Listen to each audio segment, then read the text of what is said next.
on live for episode 500 of Off the Cuff Radio. I'm your host, King Eric, the media assassin, alongside T-Max. This show is sponsored by Cocaine's, Buddy Boy Entertainment, Fleetwood and the Cot Pickers. Big shout out to Black Poet from Screwball Radio, Comic from Screwball Radio, Jesse's Boutique, Core Financial. I got my host T-Max with the facts in the building. What's good, brother? What's going on, man? It's been a long, long time coming, but we are here at 500. Shout out to our co-hosts here, a lot of Sandman, Lady Chinchilla. And tonight, ladies and gentlemen, we have one of the most legendary lyricists of the left coast. You have MCs and you have rappers. You have writers and you have composers. You have poets and you have philosophers. And you have legends, and then you have artists that shape the paradigm of what it means to be legendarily influential. This man right here we have on tonight is undoubtedly one of the greatest MCs ever to touch a microphone.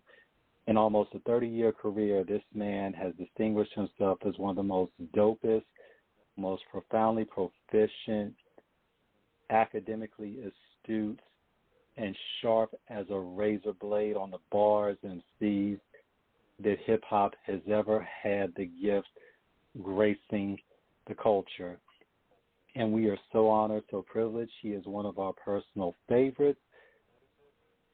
We can't content ourselves, ladies and gentlemen. Without further ado, the uniquely, undoubtedly, unrivaled master MC himself, Ras Kass. What's going on, man?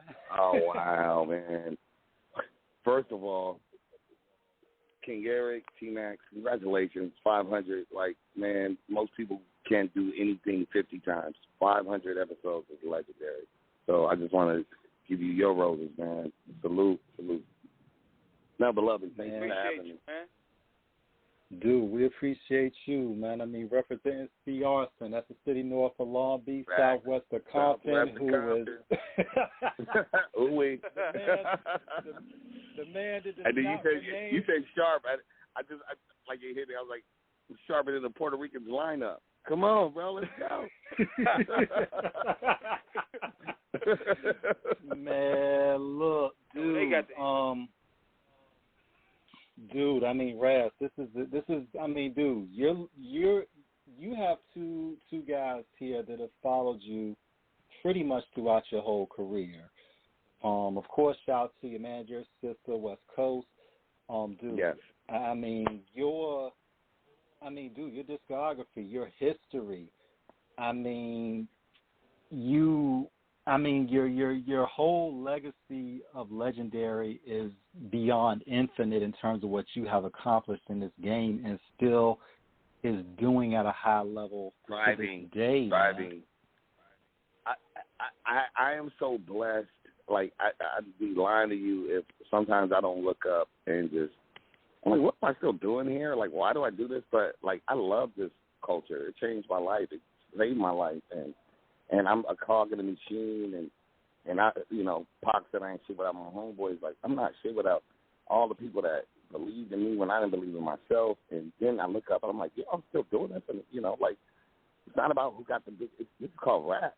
You know what I'm saying? Like, I was able to cultivate a talent, because of greater men than me, and now, my job as a father, as a veteran in this, to support this craft and this culture, and so I'm just grateful to be a part of this culture, man. Like, in my purest heart, that I'm just grateful to be here, and I always share that with people. I'm like, man, Pac don't get to celebrate his 20th anniversary, you know what I mean? Even younger, brothers, you know what I'm saying? Like, Nipsey, nigga didn't get to see 10 years of his journey. Like, I'm just grateful to be alive. I'm in health and wealth mentally. You know what I'm saying? Like, I don't have to have all the Bentleys, but to be a part of something as divine as what we changed the world, man. We literally from the OGs, the Grandmaster Caz's and Melly Mills to today, man, whoever to a Kendrick or anybody. It's so many people. I don't want to start naming names because too many people to name. Their contribution is something that changed the world. At its core, hip-hop regrows brain cells. I mean, one thing about it, man, is that in terms of having your soul on ice, you never remain anonymous with the et cetera, the excellence that you have always brought. Nigga, you're one of my favorite MCs ever, so I have followed you from the beginning. Man, he be telling me about you all the time, like, yo, he got you in the top 5 when it comes to straight spitters. You know what I'm saying? Like, every time we have our debates, he got Raz on the top 5. I'm saying, man. It's arguable. Like, look, I am grateful to be in the debate. Like, I can't even name 5 rappers. I'll go with the die-line shit before I start naming niggas. I'm like, niggas is fresh. But, I'm competitive. Like, I always say to all my friends, like, I've been saying this for the past 5 or 6 years. I'm like, bro, if you go into a boxing match and get second place, you're a loser. Nigga, I didn't come into this rap shit to be second to no niggas. I came out here to bar up. And if I didn't feel like I was competitive enough to bar up, I shouldn't be in it. So I'm grateful to even come up in the conversations. I know my peers, but I'm arguably, I run into the threat. So I'm always going to pull, if we start going like line for line, I'll be like, nah, dude was in a group. Or so-and-so, people react to like who's the most successful. But this ain't called who got the Bentley. This called rap, nigga. Boxing is called boxing for a reason. I don't care. You could have the biggest contract, but when you get in that ring, you get your ass knocked out. You're not the best boxer. So I think for bars, I'm a barist. I'm a lyricist. Arguably, I may not have had to hit records, but my influence, niggas stole bars from me, some of your greatest. I know I'm a bar guy. And I didn't come in to be in second place, but neither should my peers. All the homies is cops. Nigga, Roy's my brother. You know what I'm saying? Also, Zane niggas, my brother. But and honestly, half the time I'm jogging backwards when I do features with my friends. I'm not taking it out on my homeboys. Like, trust me, I'm a real competitor, but a lot of this is love of the craft. So I'll just embrace the journey sometimes to make the song work. Like I'll play records for my friends. And be like, well, you see what I didn't do? And I'll tell them, like, so if you do this, like, so you see I wrote the melody here? If I was you, this is what you do. Do what I did. Because the best study the best. And then he learns how to do everything the best can do and build upon that. That's what we're all studying with each other. So I'm still studying, man. I'm here to chop everybody's head off. I love to be in the argument and the debate about the greatest because I tell you what, it don't matter what really down the street say, I know Nas who the fuck out. Nas know me. Kendrick niggas know me. Anybody you name know me and know my name is going and we'll repeat some bars and the same thing. I know them. So I'll repeat it like I know the best and I'm grateful to just be in that conversation, but it ain't over with yet. This is a one man sport. I'm here to prove I'm the best. As everybody else should too. We're going for it. And that's why hip hop is one of the great changed my life. It gave me I'm constantly learning. I'm getting better and better, bro. And the way you mix it up, too, man, you mix it up with a lot of the newer cats, too. I'm talking about R.J. Payne. You mixing it up with him. We played one of the songs that did with him, and you hold your own with him. Then you mix it up with the Horsemen. Y'all dropped that project this past year, which is dope as hell. Yes, sir. It's like Thank you clicked up with a lot of these guys, man. That keeps your bars sharpened. That keeps your sword sharpened. You got to be around the best, man. You can't say you're the best if you don't rhyme amongst the best. And me and Payne got an album coming out. Havoc produced the whole album for my beat. So Payne, my brother, period. And again, like, you got to, again, there's two things about rhyming. My brothers, I don't rhyme against my brothers per se. I write my shit and I let my brothers, you can pull it apart. Trust me. So think about the Fight Kick, Karate Kid. You can do all the kung fu you want. If I just figure out the one thing you ain't paid attention to, I win. So with my friends, trust me, if I real barring is get in a room together and you write everything you can write. So with the Horseman shit, that's how we did it. You sit in this room, we write at the same time, no fixing. You can't fix it. If you get aired out, you get aired out. Now, everything else, like when we're doing records that we send to each other, of course, if I had to put a hook and I had to put a verse, I'm showing you the blueprint of how to rock the record. So a lot of things I build, I'm not building like to go at my friends. I'm building these because we're making these dope records, and I'm asking them to be a part of my vision. So I don't care about like if somebody's shining, vice versa. Like if my friend sent me a record and he rhymed on it, I'm analyzing the record. I'll figure out everything he didn't do and do that purpose. I'll do that first. Just, okay, I'll go counter melody.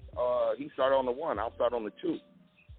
Like, there's so many ways to pull up, like, lyrically, and so I'm a student of this craft. That's we are building ill shit because we ill niggas, and I'm so grateful because every time you think you got it figured out, somebody's going to show you something else you don't know.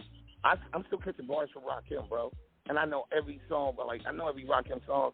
I forgot what it was, a line that I've been singing a song for fucking 30 years, and I just caught a bar, like, 3 months ago. I was like, get the fuck out of here. Like, how is this nigga that incredible? Look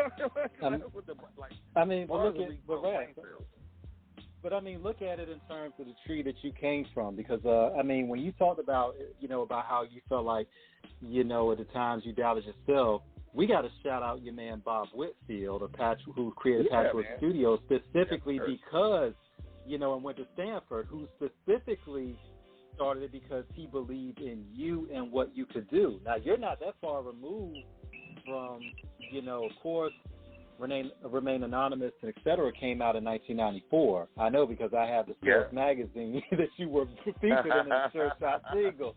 I got my first year. Yeah.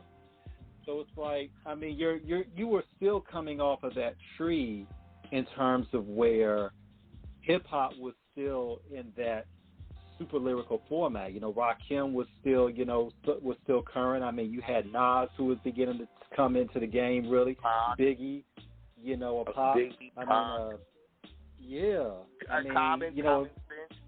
Common, we can't forget OC. Yeah, man. All them brothers, those my bigger brothers. So think about that. Even Outkast, they came out like 94, 95. Those I had a demo. They had albums gunning. So I am such a student, and so those Bob, if I was a junior, they were like seniors. No, they weren't. So I was sophomore. I was a freshman. They were juniors. They were juniors. No, right. And then the seniors was even Pac and them. They were Pac and them at that point, 94. You gotta think Wu-Tang.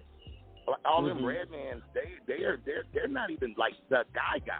EPMD, it was the seniors. You know what I'm saying? EPMD, NWA, 2 Live Crew, like those are seniors. Back then. So I can't. Shit, Dayla was fucking seniors. You know what I'm saying? So can't forget Scarface. Yeah. Oh, come on, man. Come on, Brad Jordan. You kidding me? One of the greatest to ever do it, man. One of the greatest to ever do it. When you look at hip-hop from that era, Ras, in terms of where it was, because we talk a lot about where the game was in terms of where the culture was, in terms of, this is before social media, of course, so this is literally where your skills stand on their own. Now, all these legends were already established when, you came into the game, and when you dropped with etc. and Remain Anonymous, what was that like in terms of the buzz that you immediately got when niggas like, okay, this boy's a problem right here, and he's going to be one of the next greats? Oh, man. So thanks to, even before Bob, and arguably more so than, not to take from Bob put the money there. Curtis, who actually owns Patchwork now, Curtis is my first fan. He actually owns Patchwork, but Bob would take us all as, like, I was a junior. I'm sorry, I was a freshman, and Bob was a senior, and he picked me up, but Kurt, they were the football dudes. I'm short. I couldn't play no sport. Kurt is my first fan. He didn't know I was doing music, and then that's why when Bob, went off to college, I'm happy to see my friend shine, and then my friend looked back. It was like, you don't rapping though. You know what I'm saying? Like, but that was really Kurt that did the advocacy for me because I didn't know how to tell people, like, this is my passion. This is what I really enjoy doing. If it wasn't for Kurt, I would have disconnected with Bob. I was just happy to, I'm hanging with the varsity football team, the basketball team. You know what I'm saying? I went to prom when I was, a freshman because I'm a popular dude because my friends are popular. So I'm blessed in that.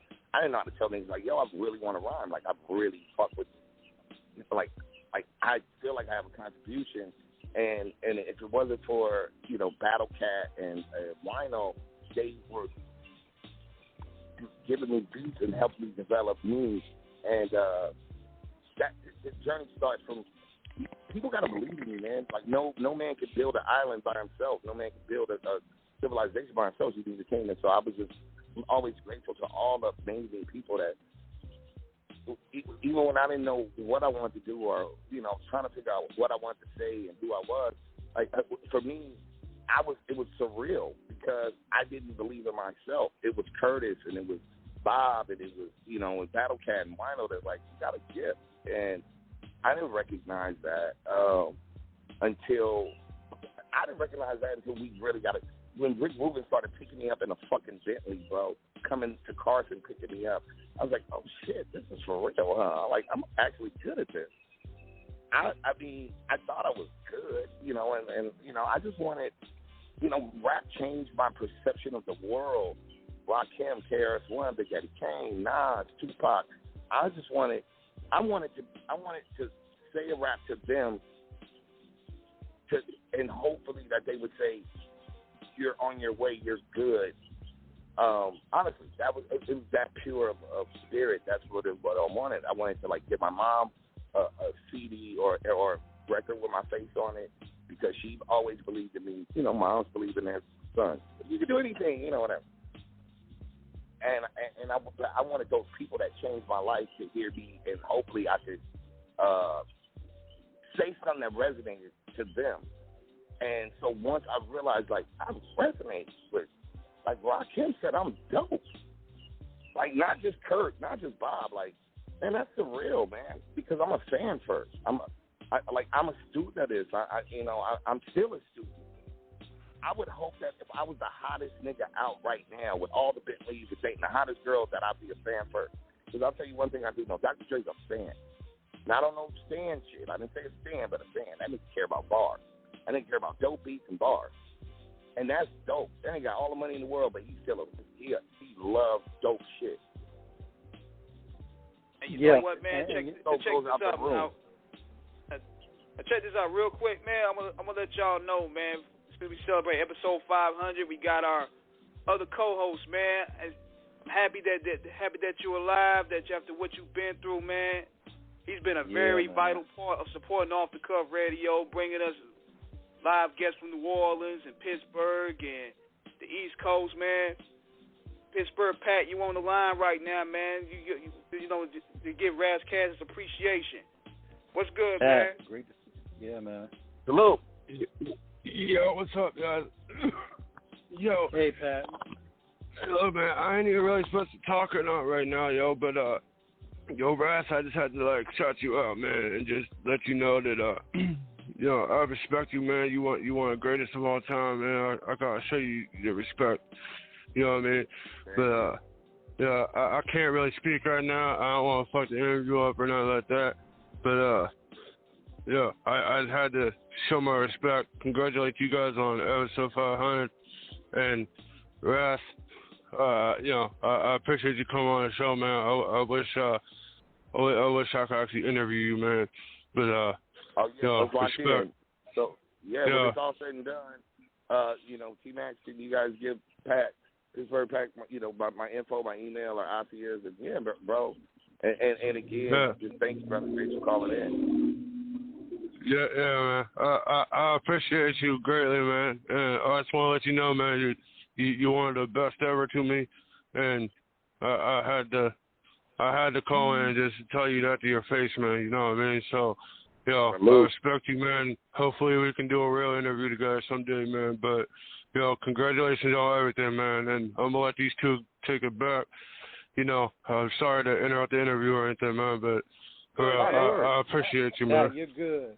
Pat, you're good. We're just happy to have you with us. For real, Ras, I see what your kids are doing too, man, and I know where they got it from, you know. So I'm glad they're going viral right now. You know what I mean? That Coast Country, man. I'm glad they're going viral, and I know where they got it from, man. You one of the best. You one of the best ever, man. Don't let anybody ever tell you different, man. For real.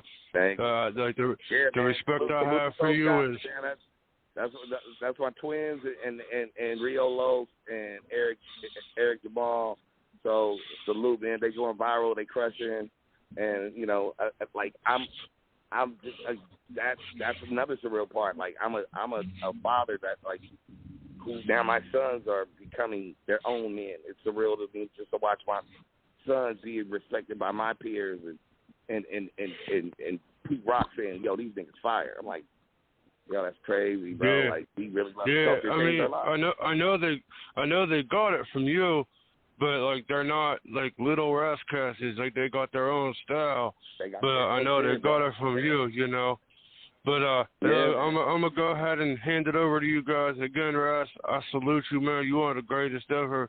And I had to just, you know, I had to salute you, man. I wouldn't be able to live with myself if I had the opportunity, man. But for real, you are the best ever, man. I hope maybe one day I can actually get an interview with you, man. But I thank everybody on the line.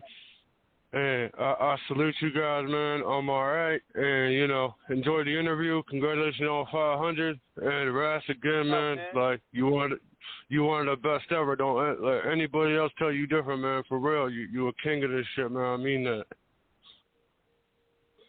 Yes, sir. Peace. Yep. All right, John. Peace, Pat. All right, Pat. You know, shout out to Pittsburgh Pat, man. One of the stalwart soldiers, stand up as they come, man. We're so happy to hear his voice, you know, after, you know, situation. We won't get into that on air, but we're just happy he's still with us. And we keep it flowing, you know, like water on the Niagara, wetting it up on the haters. Absolutely. I want to shoot this to you. I just want to shoot this to Ras, too, man, about the Soul on Ice joint, man. Now, was that influenced by the Eldridge Cleaver book? Yes, sir. Uh-huh. Okay. Now, one thing about it, Ras, and you said this, and we cannot disagree at all.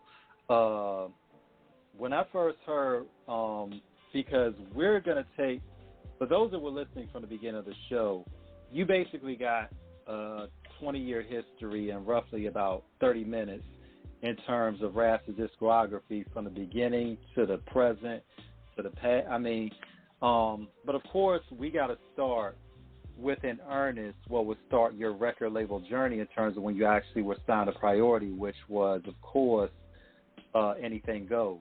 And I remember when I saw you on Rap City back in 1996 when you first, you know, when they interviewed you about it. And I mean, I first heard this. I'm hearing that I'll be sure your love is Zeus. I'm like, wait a minute. I'm like, okay. And I mean, you know, I mean, over to this, I rock Versace, sipping VSOP, and hit a C and phone cup, Motorola flips with illegal chips. Dipping like Tila while somebody mama collect the money from FEMA. 5 Series Beamer, 189 horsepower. I like bitches with dimples and nipples the size of simple dollars. Oh. And I was, dude, I mean, this was like, I mean, and I was instantly a fan after that. And listening to the album, I mean, the album was released over 25 years ago, and it still smokes almost half of the shit out today. Lyrically, you were ahead of your time. And when you think about that time period, of course, you know, you had Miami Life. That was on the Substitute soundtrack. Shout out to Tom Barrett and Ernie Hudson as well. You know what I mean? And that was dope. You know, I mean, did you realize at that time of creation what you really, really had in terms of, like, you said that Soul and Ice, and I have I believe it was XXL Source Magazine, when you said that album was the best written album in the past 20 years, because you said you knew what went into it and the bars. Nature of the Threat alone is worth the price of admission. Take us through that creative process of what it was with that album in terms of what you were trying to do with it. So, all right, as a fan, again, I bought all these CDs, and then Curtis, like all my friends were buying tapes. I don't even think we had CDs. We buying tapes back then. Like, I'm dating myself, but it is what it is. We got records and tapes. I had a Technics 1200, so I'm buying vinyl. I bought Slick Rick, The Great Adventures of Slick Rick. I went to the record store. They had an advanced copy, and I bought it. I tried to buy, I saved my lunch money and would catch a bus just to go try to buy it. And they just played the record. 4 days before it came out, they had the vinyl. And I was like, I'll just buy the vinyl. I want that shit. I'll give you, I didn't even have money like that. I'm like, I'll give you $100. Like, we can't sell it, but they can play it as promotion. And then I paid it ahead of time. So imagine how much, music changed my life. I'm not a music person naturally. I was not a music person, bro. It was the rap existed before Ras Kass was aware of it. I was just busy out in the streets. I was outside. So it was it was the theme. It was like elevator music to my bullshit as a kid. But when I started hearing Terrence One, You Must Learn, I was like, what the fuck? NWA, fuck the police. I'm like, yo, what the fuck? Man, that should resonate. It hit me different. And then I started going backwards and relearning all the shit that I had heard I never paid attention to. And so for me to be a part, I started analyzing rap. Ice Cube. I'm like, God damn, this nigga hard. It's like Yemen Ran. I'm just, kicking out. I'm falling in love with something. Some people fall in love with motorcycles. Some people fall in love with trucks. Some people fall in love with hunting. Some people fall in love with fishing. Some people fall in love with whatever it is it became my passion. And so in making my shit, I had my first, as I analyzed every album, I felt like my first perfect album was Nas. And I remember I listened to Nas and I only had one. I used to pick niggas' albums. And Nas' record, I literally, first time I heard Illmatic, I was like, yo, this is the greatest thing I ever heard. Production, everything. I'm like, this shit crazy. And I only had one fix on his album. It's not even a fix. New York State of Mind is one of the most brilliant rhymes ever. Rappers are lucky, flipping with the funky rhythm I be kicking, musician, inflicting compositions of pain. I'm like, Scarface, cocaine, holding an M16, be with a pen I'm extreme now. Bullet holes set in my peepholes. Bullet holes put in my peepholes. I'm suited up in street clothes. Hand me a 9 and give me a mic and out the peepholes. No, he said hand me a 9. Nigga on his gangster shit. You said, Mike, said hand me a 9 and I'll defeat foes, bro. That shit gangster. This nigga popping his shit. He on some lyrical shit, but that nigga on some murder, death, street shit. Which, that's the perfect combination. You know what I'm saying? So Nas was my favorite. I couldn't fix his album in any way. And I hear the audacity of this kid from L.A., from Carson, Watson Carson, to think I should be fixing anybody's shit. Who the fuck am I to do that? But I was just so into the bars and into the I'm like.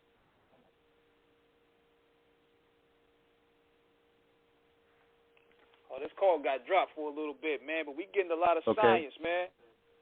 Man, the history, this is absolute. Call back on for a little bit. Yeah, man. King, we're talking to one of the kings, of modern day hip hop, the elite MC himself. But when you hear the passion, the enjoyment, the excitement, of, giving, props to those who came before him, Ras, came in with a heat rock to begin with. And now he's among the greats of whom he studied in terms of how he became one of the greats. I guess we wait for Ras to call back in. King, what was your impression when you first heard Soul on Ice? Oh, man, it was amazing. It was amazing because, you had around that time out in the left coast, everybody was on that same stilo. So he come from the left field, bringing straight picture painting. He showed that the left had skills. He showed that the left had bars. You know, and while the West Coast always had dope MCs, that album was so lyrically complex. It was such a layered project in terms of the punchlines, the social observations, and history detailed.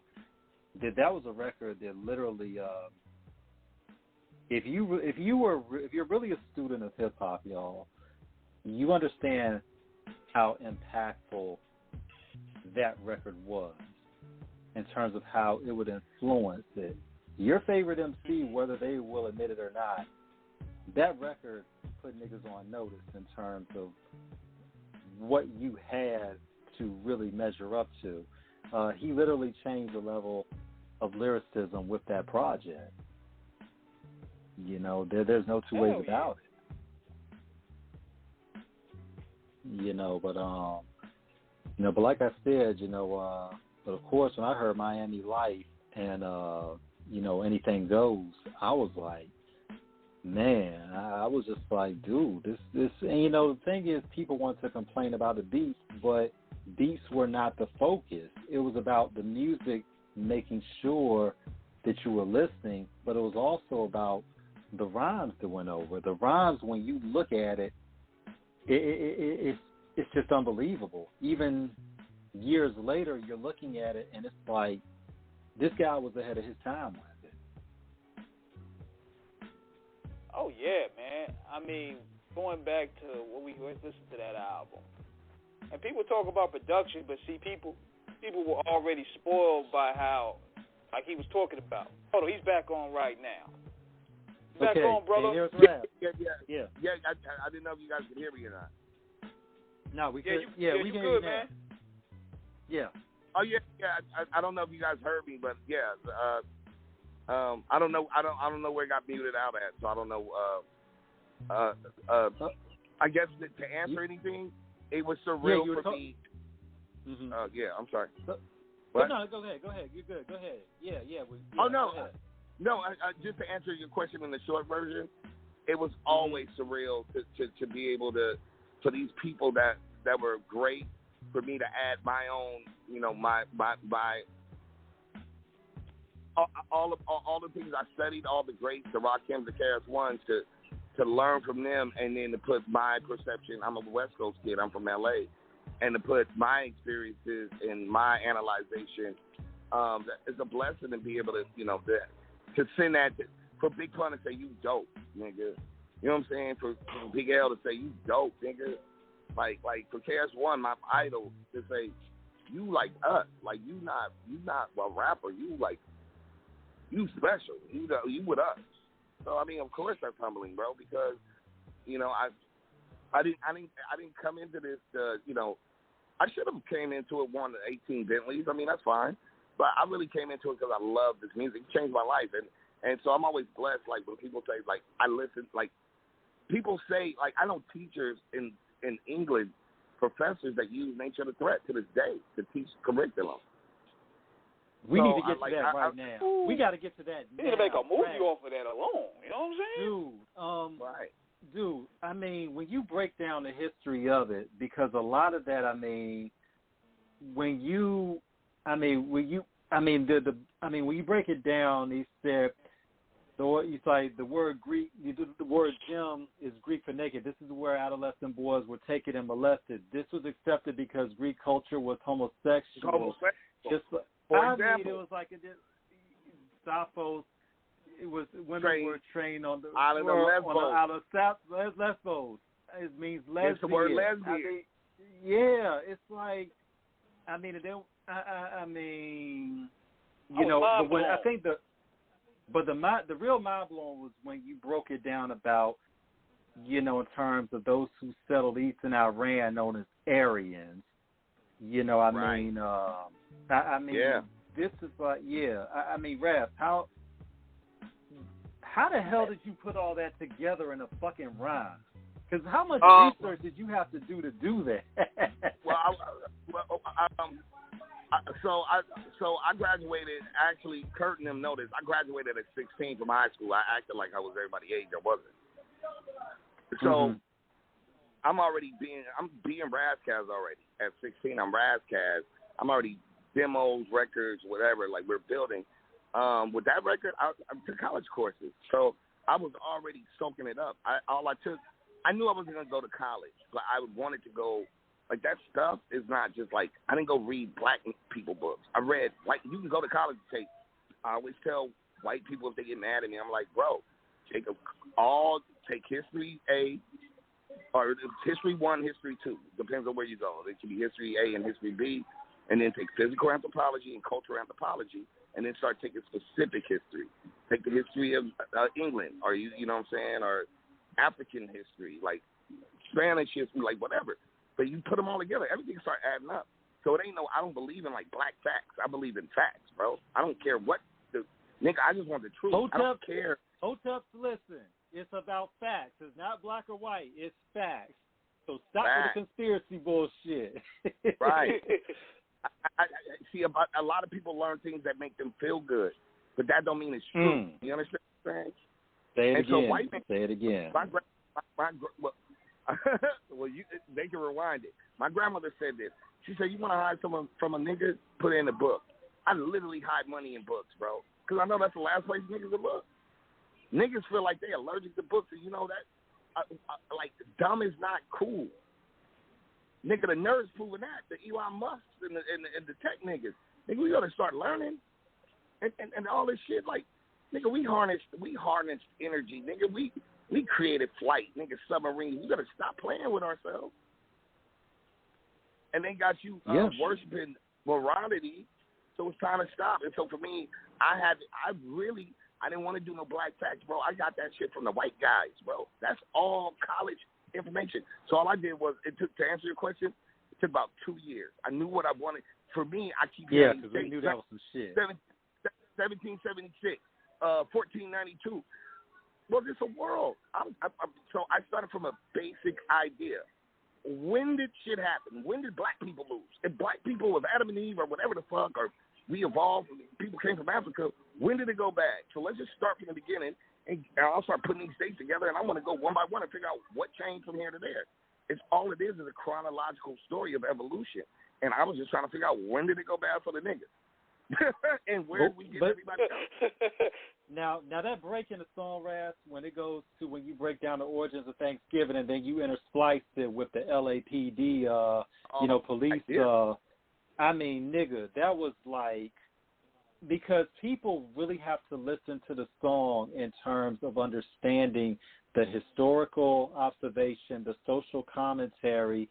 Basically, the song is like a 6-minute dirge on why, in terms of American society, world and history, worldwide. and yes, and how it all comes together.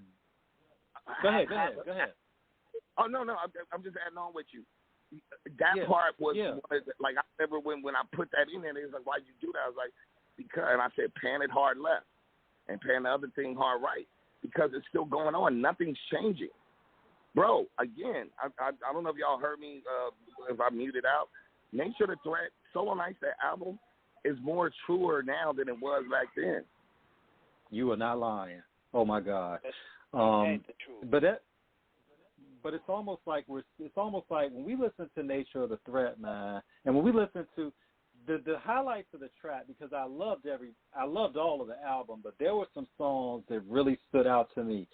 Nigga, whoever sequenced that album, and I know you definitely had a say in that, but the way you structured it from beginning to end in terms of opening with On Earth as It Is in Heaven, I mean, then you kind of, and then in the beginning you take it and marinate in, which is, of course, the party jam. But, nigga, that closer, Ordo ab Chaos, Order out of Chaos, man, that was a hell of... No, that's me and Bird, bro. That's me and Bird. Like, I we started this journey together. You know, Battle Cat gave him his first beat machine. We made our first demo music together. We gotta go back some more. That's our vision. Like, me and Bird, and then Voodoo. Like, but my vision. Like, I was like, how do you take the Bible literally? like that prayer, like on earth as it is in heaven. That's really kind of simple. It's kind of one of them, like, honestly, it's a Rakim thing, it's a Nas thing. It's like taking something that we say all the time, but making it so. What if heaven was earth? What's the Bible? I'm gonna make it now. I'm just gonna make it today. I ain't never seen an angel or virgin bitches with halos. When my secular metaphysical theology is fatal, because me with a mic cable is a religious experience in itself. I got a message from God. He said, don't even try to fuck with me. Suckers reluctantly carry the cross and uppercuts at Nazareth. I'm hazardous. I speak to the dead and I speak to the heads and raise the dead like Lazarus. Led the fucking lambs to the slaughter and walked on water when it's frozen. And the crown of thorns, I'm on point like the unicorn in cuneiform. The brain rains the desert storm for 40 days and 39 nights. So my cerebral flows flood the earth with megahertz, and the first shall be last, and the last shall be first. Reciting a biblical verse before I make your melon burst, like that nigga Jules in Pulp Fiction. My salvation is salivation, and diction crucifixion. It's a blessing just to live another day, they say, because the Lord giveth, and the Lord taketh away. So my niggas pray 5 times a day and still carry your tray 5-7 on earth as it is in heaven. I mean, look, it's gangster shit. I'm just trying to tell you, bars is gangster shit. It's street shit. It's philosophical. It's religious. It's nothing sacrilegious. I'm just, and like, I'm not preaching to you. I'm saying, like, we fucked up out here, and we God's kids, and what's going on. That's kind of what I'm saying. My niggas pray 5 times a day and still carry a tray, 5-7 on earth. Like, and I ain't never seen an angel or virgin bitches with halos. I haven't to this day. And then we got to do that's from God. Don't fuck with me, my nigga. I'll send you to God. It's gangster shit. The black, it's real. That's that 5% of the black man is God. That's the 5%. Right. 5% knowledge. I mean, Ras, we got to book in that. We don't. We got to book in. Look, I'm sorry, what? No, I'm saying we got to book in that because not only did you drop a fire-ass album, but then you dropped this fire-ass remix. I think you remember these lyrics. The Waterproof MC. You ain't wetting me. You can stop rapping and stop robbing banks like said it did. Cause see, no matter how much green you make, you never take the avocado. Just another broke Versace. Another broke Tiger Woods, another part that gave us survival. That's why I'm pissing in your crystal bottles. Drink Listerine, brush my teeth with amphetamine, so I can stop pressing say dope things in between. 3 strikes and 5 bites. Forever snoring. I want a woman with the body of a whore and the personality like Lauren. Can't say we didn't even know why we want to be NWA. They want to be NWO. How many years? FOMO. Like, how did you get Diamond D for that, man? Oh, bro, that thanks to Patchwork, bro. Like, I knew Kid. I didn't know Diamond. I'm a big fan of Diamond D. And we had to remix the album, and Diamond agreed to do it. It was very last minute. Literally, it was crazy. It was like a Wednesday. Diamond was like, I want to remix, Ras single. I had to fly out. I went on a Friday, and we had to have the record done by Monday. So it was like I went to New York. I flew out. I met Diamond. We went to his house. I didn't even check into a hotel. He just took me to his house. And then I remember he kept fucking with shit. He was upstairs and shit. And then I remember I heard the intro, the scary shit. I remember I ran up the stairs like, nigga, that. I don't know what you gonna do, but put that in there, nigga. And we got to give a shout out to David Axelrod. David Axelrod was a sample for that too. Rest in peace to David. Yeah, he lived 1,000 years. Man. Do you know because of that record, Axelrod put me on his album? Like, a lot of people sample David Axelrod. Again, man, it's humbly. Axelrod came and fucked with me. He's like, what you doing is important. And he pulled me, like, Diamond sampled it. I didn't have a vision to sample the record. But he said what I spoke resonated with him. And then I'm on his album, man. You know what I mean? Like, what a hero to me, man. Like, I'm just, this journey has been none but, like, Maya Angelou, I was watching her talk about rainbows, and normally, gay shit. It's not. It's rainbows, bro.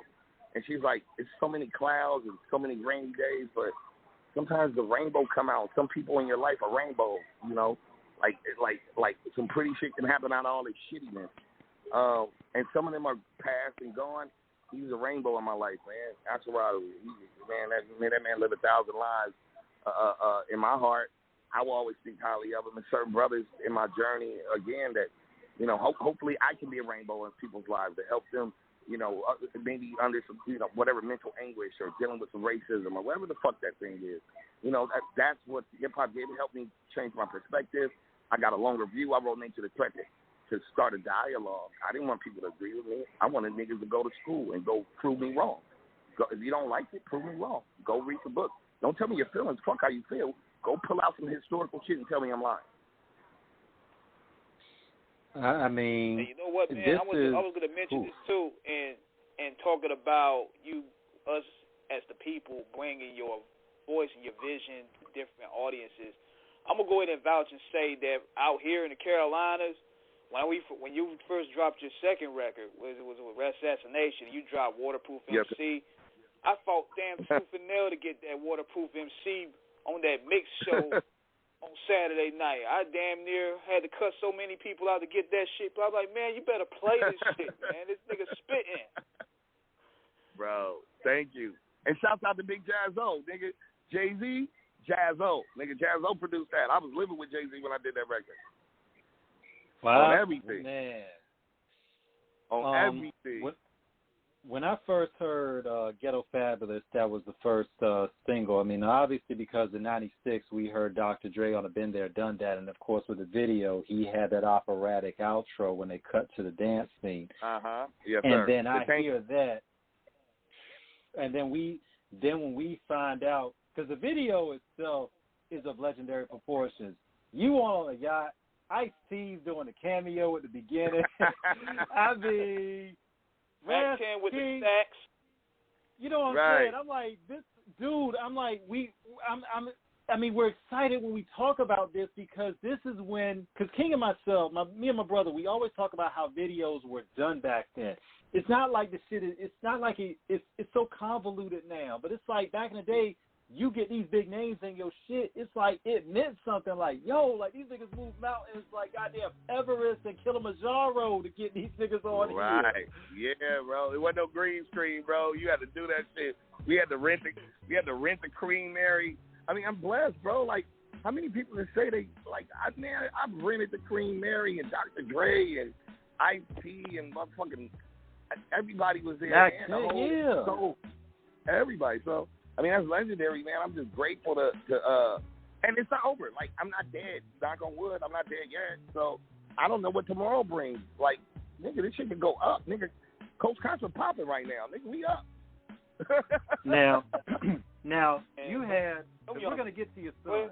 We're gonna get to them in terms of, in terms of that legacy, because we want to talk a little bit about what did you learn about the industry, because obviously you had 2 smoking albums.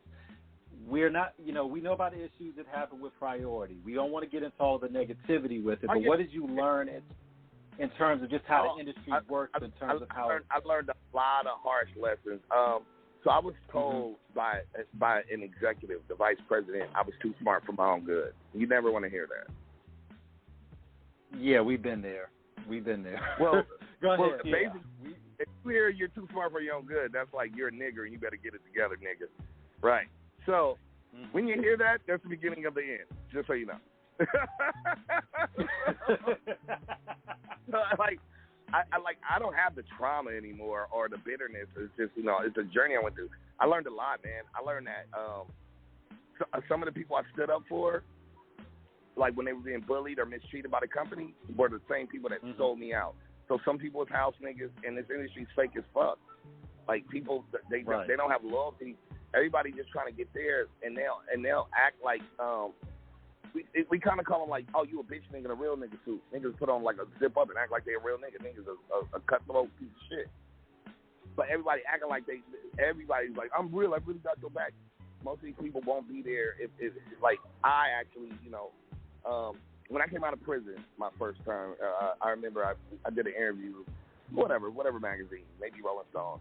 And they said, what did you learn? I was like, you know what I learned? I said, I learned that I get along with street people and criminals like prisoners much more than I get along with music industry people. I think they're the fakest people ever. I think they all deserve each other because they're fucking weirdos. I don't like rapper people and music industry people. I think they're funny and fake. I'm not fake like that. I happen to really love rap and I love the craft, but I wouldn't, fuck my friends over to try to get some money. And this is what I always share with people. Y'all worship people that made $1 billion. What's the difference between 900 million and $1 billion? It's nothing. No, 900 million, and that means you got 100 million to help somebody. You literally could have helped 100 people be millionaires, but you want to say you're a billionaire. That makes you a bitch. Nigga, I don't love those like that. Nigga, y'all worship the wrong shit. You worship fuck boys. Stop worshiping these fuck boys. And how do you worship? Wait, just hear me out. How you worship a nigga with 17? How you worship a nigga with 17 cars? Is he giving them to people around the world that like every fucking, you keep a 3.8 GPA, I'll pay for your fucking college and give you a car. That's a hero. You worshiping niggas, that's some white man shit. Look at my house, nigger. The fuck we like these niggas for? Y'all got the game fucked up. I don't. And what I learned was I don't want to be with these bitch ass niggas. I'm a real soldier for my people. And y'all worshiping the niggas that's leading you to self-destruction. And that's what I've learned in this rap. And one thing we've learned about it too, Ras, because you're the consummate MC, and we've seen a lot of situations, of course, where some of the, people, of course, we looked at the Drake situation, of course, about his ghostwriting. We've looked at so many artists in terms of how a lot of these artists, many of them. When you look at it, because ghostwriting has been around since ghostwriting has been around. We know people that, we know that there was documented stuff of certain people writing rhymes, and it was okay to a degree. But now we have a lot of these artists out here who are trying to claim that they are putting stuff out, and everybody will say, well, that nigga's spitting. I'm like, yeah, that nigga's spitting somebody else's fucking rhymes. He sure as shit ain't write it, Right. So, but it used to be a time, even with that, it used to be a time like, okay, we understand the Puffies. We understand the Dr. Dre's and the Eazies because, they run the companies.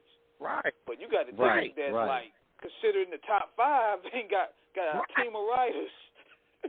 Like, come on, bro. So I had an analogy for that. You know what I used to say? I still say it.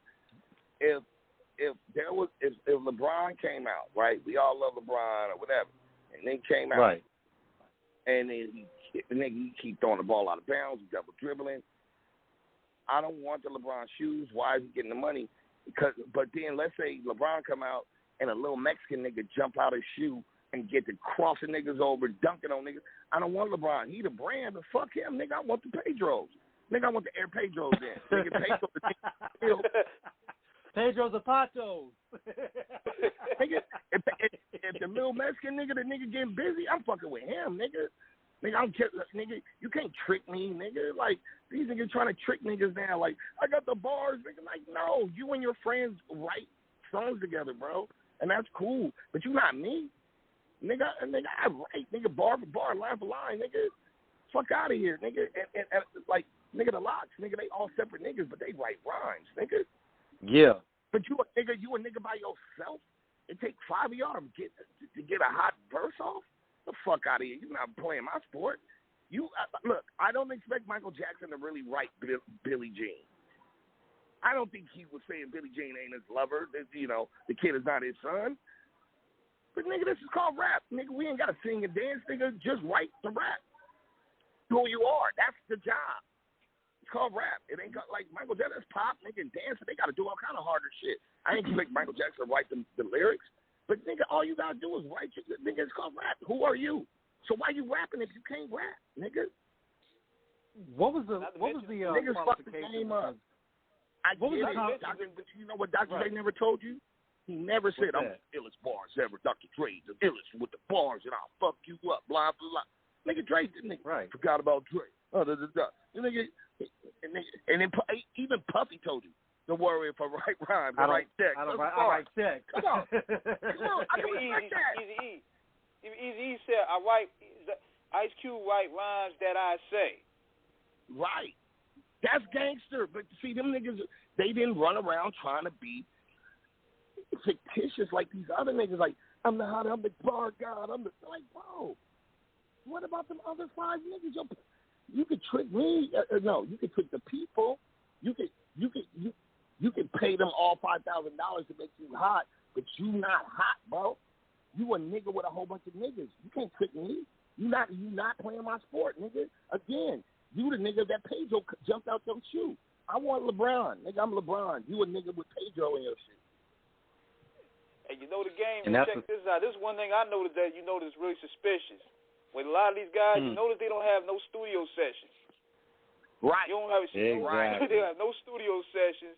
And every collab that they do, they nail in the verses. They don't never want to sit there on the spot, bro. I've been with Doc. Niggas will tell you, you know what I'm saying? I've been with some of the greatest, bro. Jay don't write rhymes. He write it in his head. You know, but like, you know what I'm saying? He don't physically write raps. I write in paper still. I write in the phone sometimes. But some of these niggas like, really? Like, what you hide? Nigga, I watch Busta Rhymes write raps, nigga. Watch them and them write rhymes, bro. Like, nigga, what's your secret recipe, nigga? Your secret recipe is you can't write no raps. You got 5 niggas in there with you. See, you not like one of the. You not conversational. Like, I don't even, like we can sit here and name them. I'm not really that interested into it because I don't want to, you know. I mean, what shock? Understood. You want to be shocking? Drake ain't writing no raps. Lil Wayne wasn't writing no fucking raps, and he was fucking Kanye. Let's get real. Now stop. Now we can add more. Game don't write no fucking raps like that. Knock it off. Nigga, 50 was writing them records. Stop it. And see, the one thing about it is that we've also looked at it too, Ras, because as well, you know, we look at how the game changed over the years and how pretty much the emphasis has been on the image that one can sell.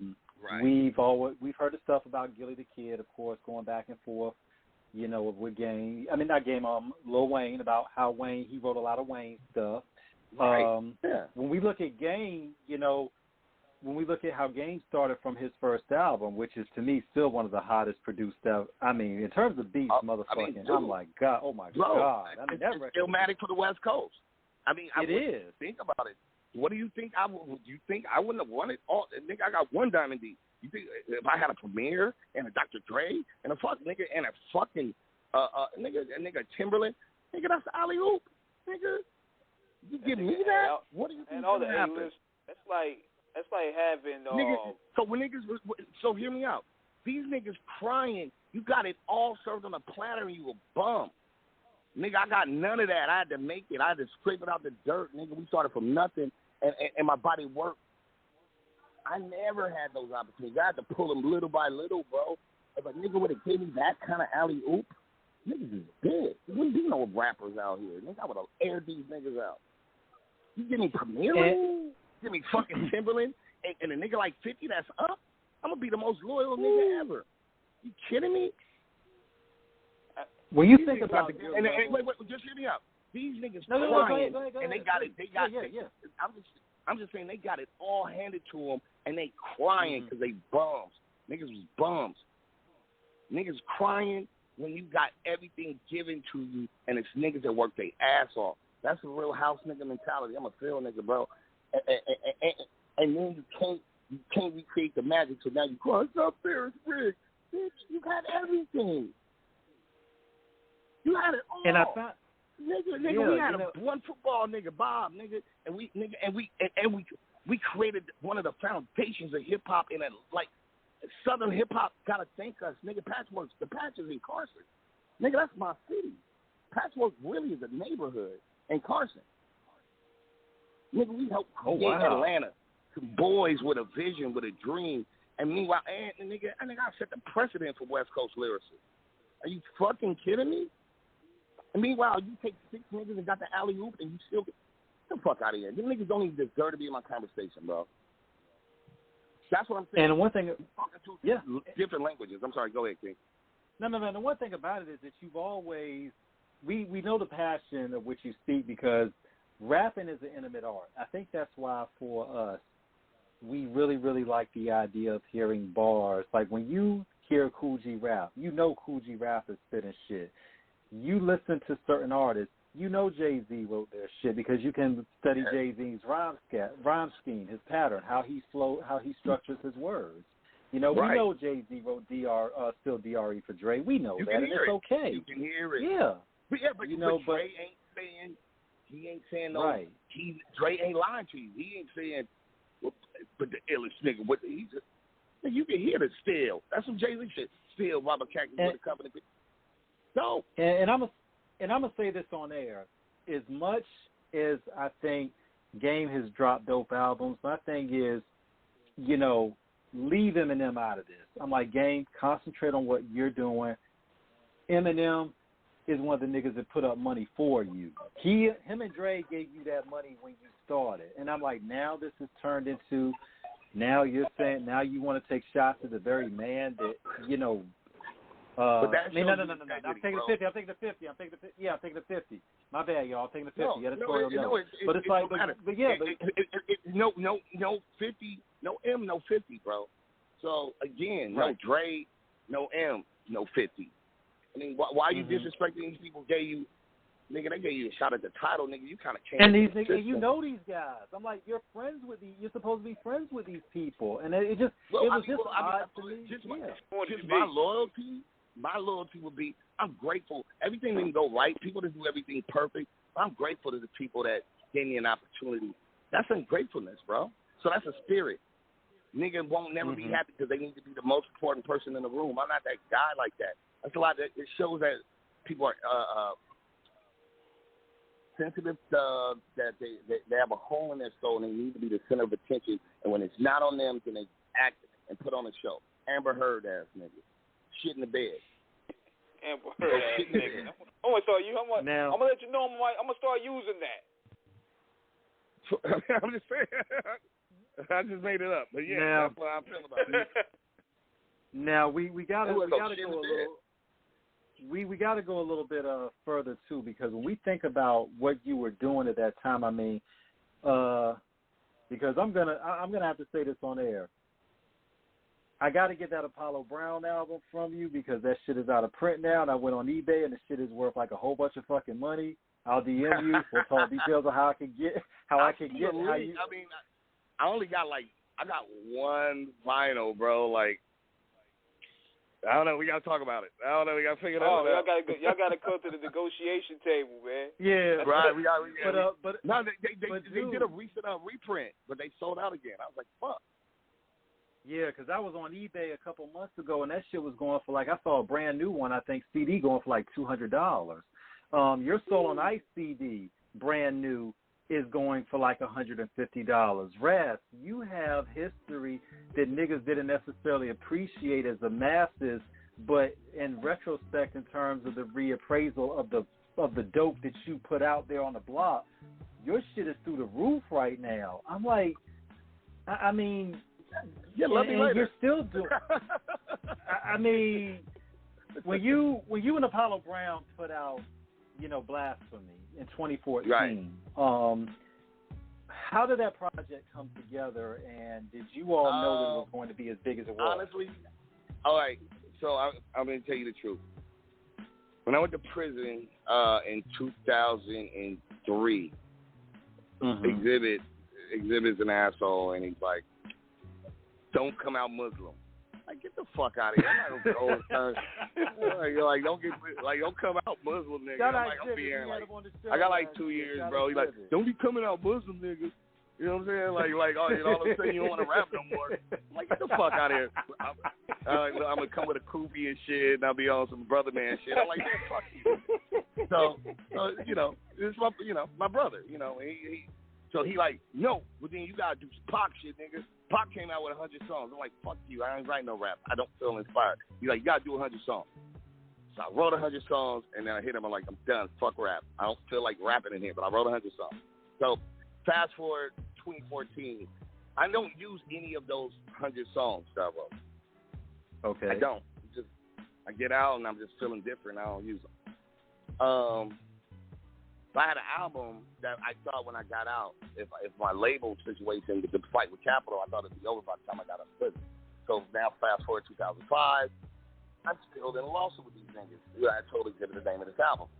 He's like, nigga. I'm like, when I get out, I should be free from the label situation, and then I'm putting out this album. This is going to be the name of the album. He's like, nigga, that's fucking crazy. Does not happen. Fast forward, I didn't get out of the situation until 2012. So I was in litigation for like 10 years, bro, just to get fired. That's why I be trying to explain to people, like, this ain't, big boys, the big dollars, they'd rather kill you and drain you before they'll ever admit. This shit ain't for the weed. Oh, yeah, not at all. So what like, I be trying to tell niggas, you trying to get signed, nigga? Nigga, I was just trying to get fired, nigga. Who fights you for 10 years to get fired? Like these niggas don't get it. They ain't never seen what I've been through. I'm like, nigga, y'all niggas. He's like, you trying to get signed, I'm trying to get fired. Yeah, I'm like, y'all niggas thirsty, my nigga. I'm like, bro, I'm telling you, the water, nigga, they shit in the pool. You don't want to drink the water, bro. Trust me. Nigga, like, I just want to get in the water. Like, no, bro, you don't want to drink the water. Trust me, bro. I'm trying to get out of the water, bro. It's not good water over here, bro. There's mad poop in this pool. Niggas been pissing in this pool. You don't want to drink this water. Trust me. So, keep it up, bro. So, long story short, when Apollo sends me the beats, I start writing these rhymes, and I record, like, I forgot. I feel like he sent me, like, 4 beats. No, I think he sent me 3 at a time. Crazy thing is, 3 for 3. He did that twice. All 3 I record. I like all 3. I'm like, goddamn. So I write all 3 twice. I don't tell him that. But I'm like, fuck. This shit resonating with me. And when I looked up at it, I was like, fuck. That's what's happening. I was writing the album title that I told Exhibit about in 2002. I was writing How to Kill God. That's really the name of the Blasphemy album. The album was really supposed to be called How to Kill God. But because white people associate God with the white Jesus, iTunes said, we'll never put that out. You can't say, but if I said How to Kill Allah, How to Kill Jehovah, it'd be okay. You understand what I'm saying? Right. So blasphemy. Religious semantics, right. Yeah. But because the connotation of God implies white Jesus, so they weren't okay with that. They're like, well, we'll trick them. We'll call it blasphemy. Nigga, the first song's How to Kill God anyway. It doesn't matter. Fuck y'all niggas. We're going to go. But what you talked about on Nature of the Threat? Well, it just showed their hypocrisy. You know, the hypocrisy of Western civilization, white people. They're fucking assholes. And when it feels like it's disrespectful to them, nigga, how many monkey and fucking, Chuck Norris beat up a whole bunch of fucking greasy black niggas with jerry curls in every fucking movie. You know what I'm saying? Just no fucking self-awareness of humility. Like, bro, all you do is demean everybody else. But anything that might be a fun, that's why white people freak out for Karen. You can't do that here, bitch. If I'm wearing a mask and you don't want to wear the mask, bitch, why are you coughing on me, though? Like, why are you doing that part? So my point is that. Anyway, I was writing How to Kill God. I figured that out. Oh, can I do a shot? I'll take a shot at the tequila. Thank you, bro. And so I didn't tell Apollo, but I figured it out. I was like, fuck, I'm writing How to Kill God. So when Apollo flew in, I was like, yo, fuck it, bro. Here, I played him the 6 songs. He's like, yo, he's crazy. Let's finish the album. He came, and then, he knocked out the rest of them. But then I just pulled out the notebook. So all How to Kill God and all them records, like 60% of that record I wrote when I was in prison in 2003. Just so you know. I'm different than these niggas, bro. I'm different. Bro, I've been jogging backwards on niggas since Solo Nights. I mean, like you said, what do you call it? What do you call a million rappers? Million hairs, a receding hairline. Niggas was retreating. Yeah, you know what I'm saying? Million rappers walking backwards. Just so you know, I do shit that niggas can't do. But then people give whoever no disrespect. But I just feel like, wow, y'all credit so and so, I think I wrote a song called White Power on Solo Nights 2. Solo Nights 2 is brilliant. Yes, it is. I have it. Yeah, nigga, Coach Contra on there, Raz and Taj on that. Well, Taj is on the record. You know what I'm saying? But bro, I'm like brilliant. And just because I'm not as popular, niggas overlook it. Trust me, your favorite rappers be checking. Niggas know. Niggas are like, God damn, we got to pull it again. Nigga, they just don't know this nigga Raz. Keith Murray told me that a long time ago. Thank you, King. Keith Murray was like, Raz, this Keith Murray, that nigga said, Raz, you 20 years ahead of your time, bro. They'll never figure out what you've been on. And that's for my own kind. Other MCs have told me that. I mean, nigga, you're like LeBron James. Niggas just picking up solo nights, and then they act like, no disrespect to my peers, but nigga, what bar is any of these niggas setting that I ain't broke already? Nigga, yeah. Look, no disrespect to none of my peers, bro. But Evie Karas one say I can't write Nature the Threat. You think J. Cole or Kendrick? What nigga you think you got that can rhyme like me? You don't got one.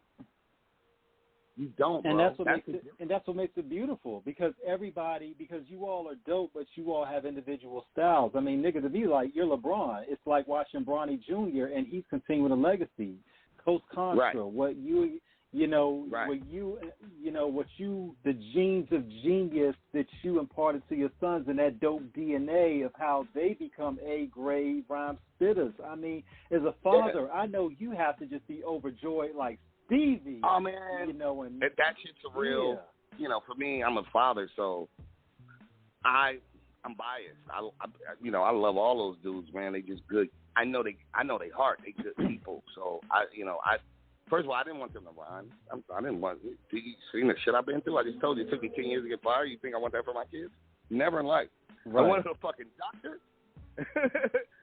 No, I wanted an accountant, and I wanted a judge. That way we could fuck up. When we fuck up, somebody get us out of the jail, and then we know how to fucking steal money. That's what I wanted. My plan: accountant and a judge, nigga. We gonna get this money, and when we shoot niggas, we gonna get away with it. That's my plan. If I had it my way, that was the plan, bro. Never get it fucked up. My sister a lawyer. That's the plan, bro. But when I wanted to do my thing, when I found my passion, because Ras Kass was, they're taller than me, and they loved basketball, and they loved Slim Shady. It was dope, bro. When they was 6 or something, bro, it was great that I was on tour with them to bring them backstage and performing. I got them niggas on. Niggas, their favorite rapper was Ras Kass, their dad, and then Slim Shady when they couldn't even pronounce it. Dad, Slim Shady, that fast, Dad. Like, niggas, come on, Snoop Dogg, whatever. So they've been born in this, Uncle Exhibit. So it's a journey. But I'm biased. I don't know if they're good or not because it sounds dope to me, but I'm a dad. I think about when I do shitty pictures and my mom said it was good. That's who I am. I adore those dudes. It took my friends telling me, well, once they told me we want to do this music shit, like we really fuck with these bars, I'm like, really? And I was like, in my mind, I was like, accountants are cool, nigga. You be a lawyer, you're an accountant. And then you get paid all the time, and like this rap shit be up down. I don't want that for you. I ain't got puff money. I couldn't put them on like that and give them the easiest opportunity ever. I'm still fighting out here, so I didn't want that for them. But it would have been hypocritical of me to deny them and not support them. I went for my dream, and if this was their dream, I had to support it, and we did that. And now, watching them really resonate with my own peers and my friends. Now I know, so that's surreal. It's a blessing for, like, Qual, yo, this nigga's crazy, bro. Will I am, niggas like, yo, them niggas, I'm like, they're nice, huh? I thought, like, for me, I'm biased. So I'm like, I don't know. I thought they was nice, but I thought maybe I'm dad, but they fresh, right? And niggas like, no, them niggas for real, nigga. I'm like, nice, okay. Great. And that's amazing, bro. Pun Son, Chris Rivers, bro. Chris Rivers. Yeah, he's full flamethrower. It's that same type of thing. And now his father's gone, but his father was such a genuinely nice dude to me. I was a young boy. John Blade video shoot. Yeah. Yeah, bro. But many times before that and after that, bro, Pun fucked with me and showed me so much love, bro. And so about 3 years ago, whatever, we was in New York. It was it was Quali and Styles had a show. Styles P from the Lot. We all upstairs, and I remember I just told her, like, we had a time where, this nigga's going downstairs. And I was like, yo, Chris, let me just tell you something on some real shit as I've observed you. Your father was such a fucking good guy to me.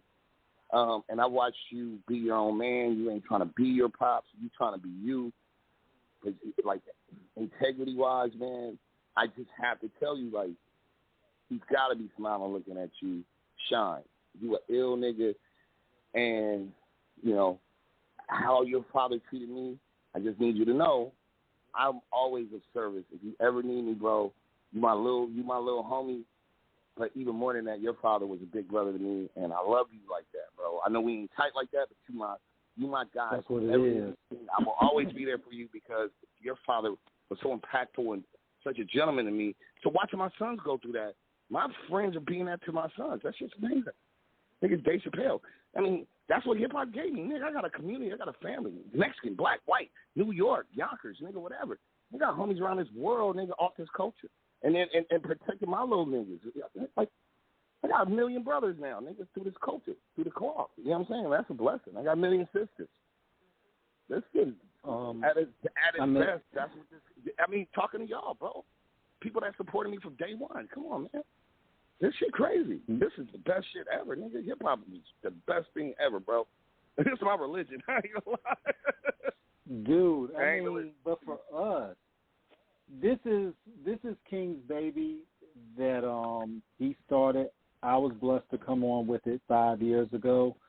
You are in a long line of legends that we grew up. This is huge for us. We grew up listening to you. We respect you. We love the contributions you have given and are still giving, the wisdom, the savvy, you know, the insight, the intellect. You know, thank you, King. You have given so much. You have imparted so much wisdom to us that it has helped us become better students of the art, for which we are children of the culture. But you have been one of the new wave teachers. I mean, and it's not us being the old men screaming at the sky, but I was like, our generation, you were part of. You helped mold us into being the men in terms of carrying on tradition in a journalistic fashion that we have been entrusted with. Thank you. We hope we have maintained the highest standards. Ras, we can't thank you enough for what you have given us. Thank you guys, man, and salute. You know, salute to, you know, again, too many to name. It's so many. You know, and then I'll get on my MC shit, let alone all the producers, the craft, the culture, man. This culture, it's a beautiful thing, man. And again, you guys need your role. 500 episodes is a milestone, man. I hope to be here for the 1,000th. I hope to be around for the 5,000. Get that syndication. Nigga, you could come in for 501. I'm down. I'm down, man. I just, you know, we gotta like us supporting each other. We and this culture, it changed the world, man. I've been around this world more, like Ras Kass. I've been around the world once. I had your fiance twice. I've been around the world a couple of times, bro. This hip hop shit, game changer. It changed everything. It changed rock and roll. We changed every form of music. Nigga, Madonna started to justify my love. She used the Public Enemy song, bro. Game changing, bro. This culture is the shit. And I just want to impart one thing before I get out of here. Mm-hmm. Stop don't be reactive to what America lies to you about. So I'm going to share this with you. Mm-hmm. The second biggest market for rap music, second and third, do you know what they are? Europe is one. Europe is well, no, one. that's Asia a whole. is the other. That's a whole place. No. You can't do. You gotta do country. Europe is not. Country. That's not country. That's whole continent. What's the? Okay, got you. What's the two Germany? biggest countries? You got one. What's the next one? Japan? No, but you okay. What? So America, the first buyer of support of rap music. Second is Germany. Third is France. Now, America don't buy hip hop. They buy trap niggas and mumble rap niggas. So guess who really buys hip hop? Germany. France and Germany, yeah. That's who's buying hip hop. You go to Australia, bro, doing shows, fucking, 500 people. But I'm not talking about like a gang of old niggas and a sausage fest. I'm talking about hot girls, niggas, pretty nigga, dope, pretty 21-year-old hot chicks. Like, I like bars. This is like, I like bars. Like, I don't want to hear that mumble shit. New niggas, like, we raising our niggas to emulate this monkey shit Meanwhile, you know, thank God Valentine's ain't on that fucking bird shit. If my sons was on some, nigga, they told me a couple of niggas, I'm like, nigga, that shit corny, bro. Like, man, don't come over here trying to trick me into thinking this nigga dope. Nigga, that shit whack, bro. and that's because I'm out of touch, bro. I'm not out of touch, my nigga. I'm actually a nigga that, nigga, I be with the niggas you talk about. You know what I'm saying? So I'm not a hater. I'm a congratulator, but some of that shit whack. You got to call a spade a spade. Some of that shit trash. Like, bro, I don't even know what this nigga said. Like this nigga repeating the same thing like 17 times. I get it. A hook is a hook, but I thought the verse called rap. I'm good. Thank you, King. Yeah, I'm good. Yeah. So for me, you know, we have to stop getting tricked by America, and we got to start building our people into supporting dope music. I call it contempt pop now. So what these niggas doing ain't rap. If you not rapping, it ain't rap. You singing, nigga. That should be swap. What are y'all doing? You sing rap, nigga. I don't know what that shit is. Nigga got more auto-tune and you emo. Like, you emotional. And niggas be like, I don't know if I'm a boy or a girl. I don't know. Niggas are like, come on, bro. Niggas be rapping about, niggas used to rap about selling the dope. These niggas rap about being addicted to the dope. What kind of shit are you on? Yo, y'all, and it's different. They ain't even rap from the perspective of being the fiend. They basically being the fiend. Right. And nigga Rakim was a microphone fiend. These niggas like, I can't feel my face. I'm going to cry if I don't get some more drugs. Get out of here, Where do you bro. think it started changing? Where do you think do you think the whole shift started in terms of where? I don't blame any place. Outkast is dope. Nigga T.I. can rap his ass off. Ludacris can rhyme, bro. When they figured out that they could create a model of what was successful, you got to remember, think about rap prior to the internet. That's really right. The internet fucked the industry up. They fucked their model up for a minute. But it created, you know, so back in the day, I called rap the nigga news. I was like, nigga, I heard Rakim and the nigga said, I'm God, I'm Catholic, nigga. So I love Rakim, but I'm like, I can't say God. So in my brain, I was like, oh, some New York shit like God, G-O-H, I don't know. It's some New York shit. I don't know what the niggas talking about. Nigga, I got knowledge of something, though. Nigga, like, yeah, God, nigga. Nigga, this is the God, nigga. But it took time for that shit to matriculate down. Does that make sense? All of a sudden, with the internet, you could become, even if you a buster nigga in your neighborhood, you could be from fucking Central Islip and become the hottest nigga in Compton because nigga like your video. You out.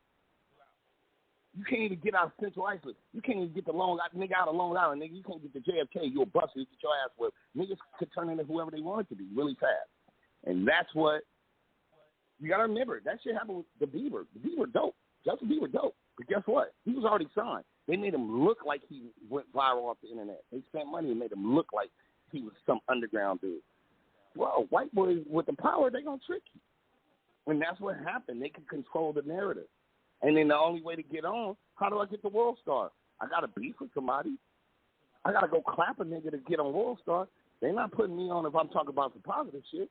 I got to go have a gang of bitches or throw a whole bunch of money up at a strip club or clap a nigga out, bro.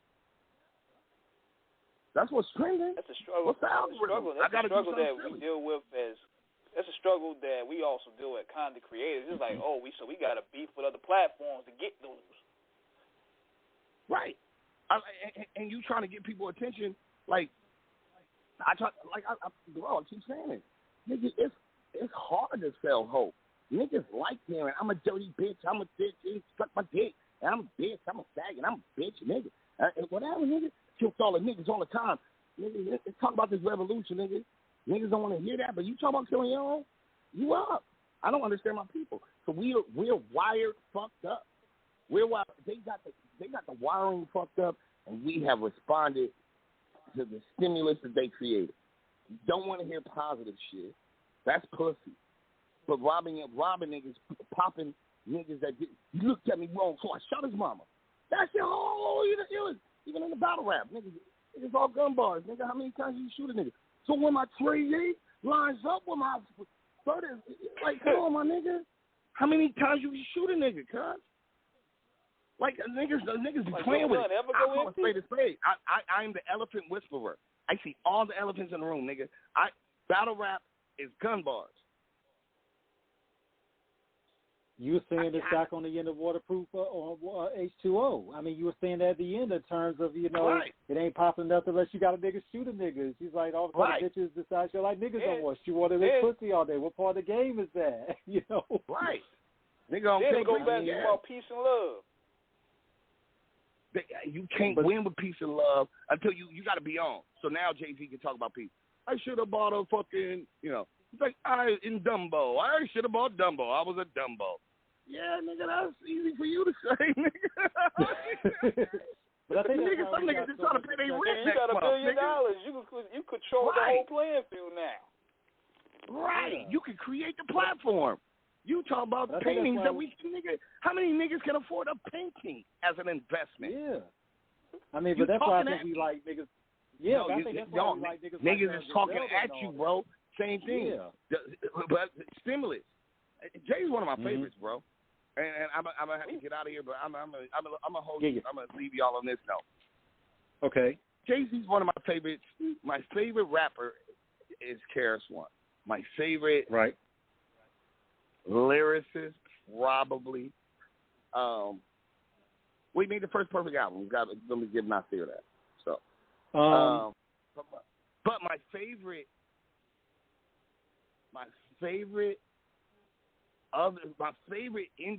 succeeder is Jay. Jay, Jazzo. We were talking about the waterproof MC. Jazzo produced that. So you know who Jazzo is, and you understand why Jay-Z, Sean Carter became Jay-Z because of Jazzo. So everything will always make sense. Yeah, Jazzo's one. There's a rhyme to every. There's a reason to every rhyme, bro. Period. So one thing I watched Jay do is I've never seen a nigga tell you the magic trick and niggas still fall for the magic trick in rap. Jay told everybody the magic trick. That's why I give it to him. I'm like, God, this nigga's a real nigga, bro. Like, Jay-Z told you, for all you guys listening, go look up the word rhetoric. Go right now. I want you to go define the word rhetoric. In general, I'm going to try to define it and paraphrase the definition. Rhetoric is just things you say. It's a slogan. It's not necessarily true. It's just something you say. Fight the power. Don't hate on me or whatever the fuck. Finger looking good. Rhetoric. Jay-Z said, I'm selling rich nigga rhetoric. Jay-Z told you the magic trick. He didn't say he was rich. He said something that would give that illusion. Rich nigga. No. He said, I'm going to talk like a rich nigga, and y'all made him a billionaire. Right. Because he was selling that. Right, he was selling that. Yeah. Because it's all about it was part of. I think that's why when we look at it, Ras, because you got to go back and one edit too. But I think that's why with Cash Money, why they had that ascent like they did. It was the bling era that was so over the top that it was like, man, yeah, it's what everybody aspired to. Even with Rick Ross, everybody ascribes to success, but think about it. 4.0. What's the difference between 4.0, 4.6, 30, 40 grand cocksucker beat it? Like, nigga, most niggas don't got a Range Rover. Niggas don't drive in New York like that. Brooklyn, nigga. Like, that niggas is done it. Magic trick, bro. I can only aspire to do 10% of the magic trick of Jay. I'm trying to sell you hope, love, knowledge of self. It's been a hard sell, I'm not going to lie. It's really hard. We bought it, though. We bought it and we know it's real. That's the main thing. We bought it and we know it's genuine. Right. And we're going to keep buying it. Well, thank you, man. And thank you for this platform. Again, man, happy 500. And let's do it again, man. Let's do it, bro. And shout out to Pittsburgh Pat.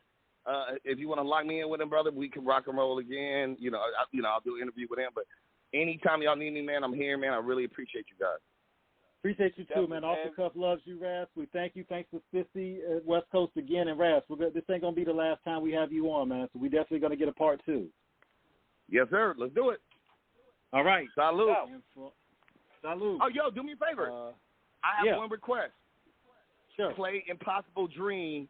It's the song that didn't make it to the Blasphemy album, but it's me, Sean Price, produced by Apollo Brown, and actually Ruck is on the record in blue, my stupid cousin. So they all say shit on the record. But recipe Sean P. And yeah, you know, it's one of my favorite songs. Dream the Impossible Dream, Sean P. Recipe. Shout out to the Steplos, Brooklyn. You know what I'm saying? C. Arson. Wherever you at, it's all hip hop. We love you. Yeah. No doubt. Peace. Definitely. Peace. Thank you again, Ras. King, take us out of here. Yeah, on that note, we up out of here. Catch y'all this Sunday and Monday night. Yeah. We out. Peace.